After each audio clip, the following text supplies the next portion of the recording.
In this video, we'll be taking a look at how data feeds work in Ascend. Data feeds are special components that let you share data from one data flow to any other data flow in Ascend. Let's take a look at how this works. We can see that we have a very simple data flow here with just a read connector and a transform. And we want to create a data feed off of this transform so that we can access that data from any other data flow. We can do that by right-clicking on this component and hitting Create New Data Feed. All right.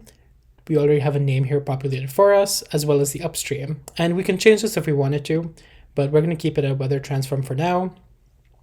One thing you'll notice is that we can also change the permissions for this data feed. So if we wanted to, we could only let select data services have access to it.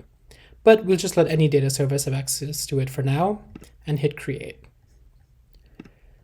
So now you'll notice that this data feed almost immediately came up to date.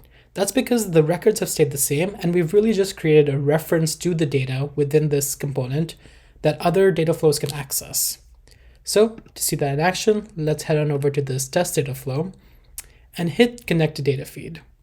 We can see the data feed that we just created, and we can subscribe to it. We can change the name for this data feed if we want to. So let's call it the weather transform subscriber. And we also have the data feed we're connecting to right here. So let's go ahead and hit create.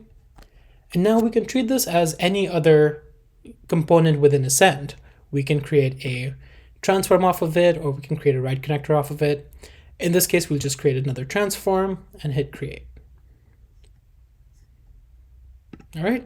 And just like that, we created data feeds in Ascend, and we saw how we can share data between data flows. Thank you so much for watching.